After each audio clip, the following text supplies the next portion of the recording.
Check out this view, guys. This is a great view, right?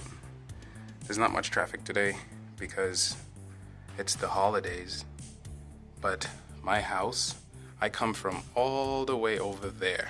Let me see if I can zoom in. So you see that little tanker over there? That little gas tank? That's where I come from. 4 miles away every morning, 5 days a week. So I just got to work, and yesterday I forgot to charge my wheel. I rode like, I don't know, 4 miles to get here, 2 miles to Home Depot, another mile to go home. So it's not that much. But here's the thing. So this morning I got up heading to work, and I'm like, wait a minute, I forgot to charge my battery last night, my wheel. And I had 86% battery left after that ride yesterday. So now I'm like, man, I don't think I can ride to work today. Because the thing is, I don't ride, slow. I ride hard, right? So that kills the battery on a windy day in the winter, you know what I mean? Pretty significantly. So when your battery says you have 86%, that's 86% with no load. You have 86% with the motor doing absolutely nothing. But when you start riding, depending on how hard you're pushing it, then that 86% drops down by like a factor of like 20. So while I was riding at 24 miles an hour, the battery was saying, your battery's at 58%. And I'm like, holy moly, 58% under load. I was just at 86%. So I pushed it, right? And I was able to push it to like 35 miles an hour with no issues. But I don't recommend doing that. But either way, I was able to get here in my normal time, like 9 minutes, there's no traffic. So here's the wheel.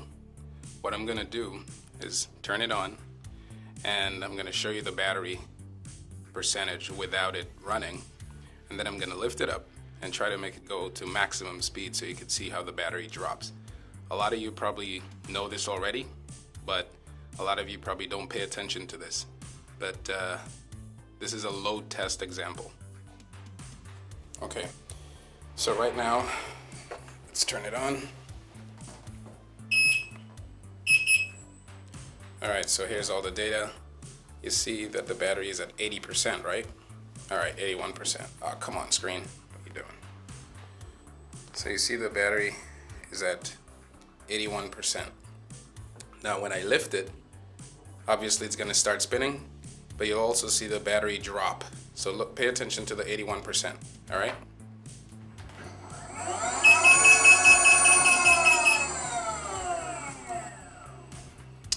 So that was a little test because there was no weight on the device, so the motor really wasn't working that hard. But you saw how it dropped to 79%. That's under load. It's minimal load, but it's load nevertheless. So when I'm riding at 180 pounds with all that weight on my back, the wind, the temperature, this drops by like 20%, maybe 30% sometimes. But that just means it's working hard. Yeah, so I don't usually bring my charger because I know the wheel is capable of handling 8 miles, hard riding, right? But most wheels won't be able to. 25 miles an hour, 28, maybe under 30. If you keep it under 30, 100 volt MSX is fine. But if you plan on riding 34, 35, 36 miles an hour and 100 volt, even 8 miles will not do. 8 miles will be too much for that wheel in the wind, in the cold, with hard riding. And if you're over 180 pounds, you know what I mean? An ideal weight is probably around 125, 130. Anything under 180 is good. Above 180, if you plan on riding hard, Monster is your thing, you know what I mean? For long distances.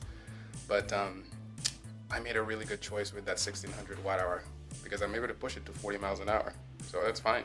So yeah, I got here with no issues and I ended up with 65% battery with no load. So that means I parked the wheel and it's at 65% right now. So this is just something to be mindful of. And this is why it was a good idea for me to get the 1600 watt hour motor instead of the 1200 watt hour 100 volt MSX, you know what I mean? Because if I had the 100 volt MSX, there's no way I'd be able to do everything I did yesterday, not charge it, and get to work on time by riding 34 miles, 35 miles per hour on low battery.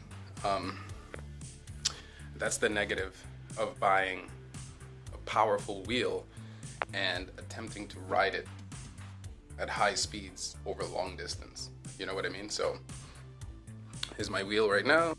So there it is. I'm at work and I'm just charging it. I brought the slow charger because, you know, it's an 8-hour workday, right? So charging it up. I had everything, man. My food, you know, my laptop, my coffee mug, water. It's a heavy bag, you know, plus my weight. Yeah, guys. So my point is, it's just a short clip, but the point is, don't just go with a powerful wheel. Go with a wheel that is versatile and that you can push for a long distance if that's what you require. Or if you have a powerful wheel with very low battery, then get another wheel that has more battery. Anyway, have an awesome day, guys. See you in the next video. Happy riding.